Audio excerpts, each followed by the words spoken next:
জসীমউদ্দীনের লেখা ছোট হাসির গল্প আটকলা।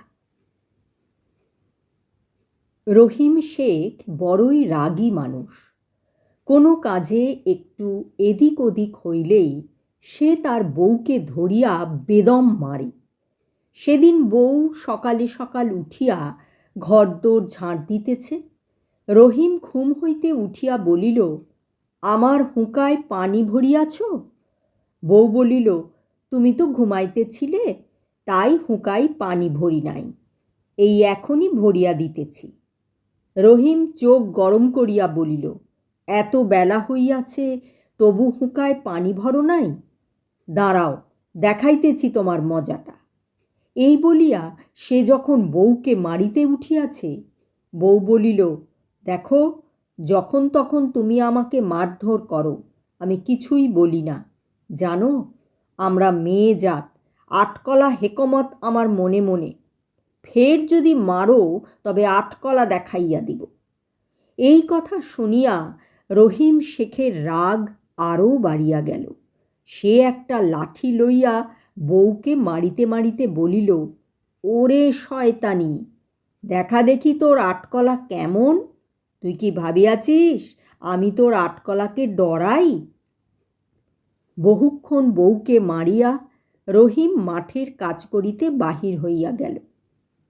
অনেকক্ষণ কাঁদিয়া কাঁদিয়া বউ মনে মনে একটি মতলব আঁটিল। স্বামী স্ত্রীর ঝগড়া সহজেই মিটিয়া যায়। দুপুরে রহিম ভাত খাইতে আসিলে বউ রহিমের কাছে জানিয়া লইল কাল সে কোন ক্ষেতে হাল বাহিবে। বিকাল হইলে বউ বাড়ির কাছের এক জেলেকে ডাকিয়া আনিয়া বলিল, জেলে ভাই, কাল ভোর হওয়ার কিছু আগে তুমি আমাকে একটা তাজা শোল মাছ আনিয়া দিবে। আমি তোমাকে 1 টাকা আগাম দিলাম, আরও যদি লাগে তাও দিব। শেষ রাতে আমি জাগিয়া খিড়কির দরজার সামনে দাঁড়াইয়া থাকিব, তখন তুমি গোপনে শোল মাছটি আমাকে দিয়া যাইবে। গ্রাম দেশে একটি শোল মাছের দাম বড় জোর 8 আনা। 1 টাকা পাইয়া জেলে মনের খুশিতে বাড়ি ফিরিল। সে এ পুকুরে জাল ফেলে, ও পুকুরে জাল ফেলে, কত ট্যাংরা পুঁটি পাবদা জালে আটকায়, কিন্তু শোল মাছ আর আটকায় না। রাত যখন শেষ হইয়া আসিয়াছে, তখন সত্য সত্যই একটি শোল মাছ তাহার জালে ধরা পড়িল। তাড়াতাড়ি মনের খুশিতে সে মাছটি লইয়া রহিম শেখের বাড়ির খিড়কির দরজায় আসিল। বউ তো আগেই সেখানে আসিয়া দাঁড়াইয়া আছে। মাছটি লইয়া বউ তাড়াতাড়ি যে ক্ষেতে রহিম আজ লাঙল বাহিবে সেখানে পুঁতিয়া রাখিয়া আসিল। সকাল হইলে রহিম ক্ষেতে আসিয়া লাঙল জুড়িল। সে এদিক হইতে লাঙলের ফাঁড়ি দিয়া ওদিকে যায়, ওদিক হইতে এদিকে আসে। হঠাৎ তাহার লাঙলের তলা হইতে একটি শোল মাছ লাফাইয়া উঠিল। রহিম আশ্চর্য হইয়া মাছটি ধরিয়া লইয়া বাড়ি ফিরিয়া আসিল। তারপর বউকে বলিল, লাঙলের তলায় এই তাজা শোল মাছটি পাইলাম। খোদার কি কুদরত! এই মাছের কিছুটা ভাজা করিবে আর কিছুটা তরকারি করিবে। অনেক দিন মাছ ভাত খাই না, আজ পেট ভরিয়া মাছ ভাত খাইব। এই বলিয়া রহিম ক্ষেতের কাজে চলিয়া গেল। দুপুর হইতে না হইতেই বাড়ি ফিরিয়া আসিয়া সে বউয়ের কাছে খাইতে চাইল। বউ 1 থালা ভাত আর কয়েকটা মরিচ পোড়া আনিয়া তাহার সামনে ধরিল। একে তো ক্ষুধায় তার শরীর জ্বলিতেছে, তাহার ওপর সে মরিচ পোড়া আর ভাত দেখিয়া রহিমের মাথায় খুন চাপিয়া গেল। সে চোখ গরম করিয়া বলিল, সেই শোল মাছ কি করিয়াছিস, শিগগিরই বল। বউ যেন আকাশ হইতে পড়িল। এমনি ভাব দেখাইয়া বলিল, কই, মাছ কোথায়? তুমি কি আজ বাজার হইতে মাছ কিনিয়াছ? রহিম বলিল, কেন, আমি যে আজ ইটা ক্ষেত হইতে শোল মাছটা ধরিয়া আনিলাম। বউ উত্তর করিল, বলো কি, ইটা ক্ষেতে কেহ কখনো শোল মাছ ধরিতে পারে? কখন তুমি আমাকে শোল মাছ আনিয়া দিলে? তোমার কি মাথা খারাপ হইয়াছে? তখন রহিমের মাথায় আগুন জ্বলিতেছে।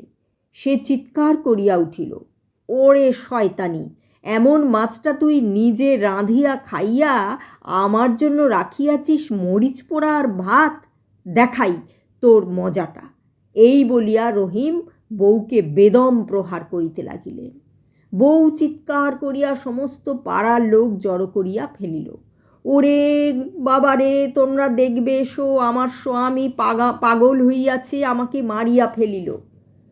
বউয়ের চিৎকার শুনিয়া এপাড়া ওপাড়া হইতে বহু লোক আসিয়া জড়ো হইল।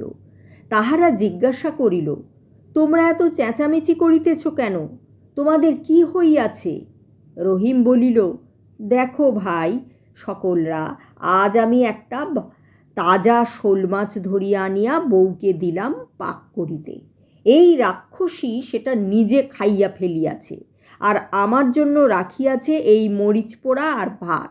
আপনারাই বিচার করুন, এমন বউয়ের কি শাস্তি হইতে পারে?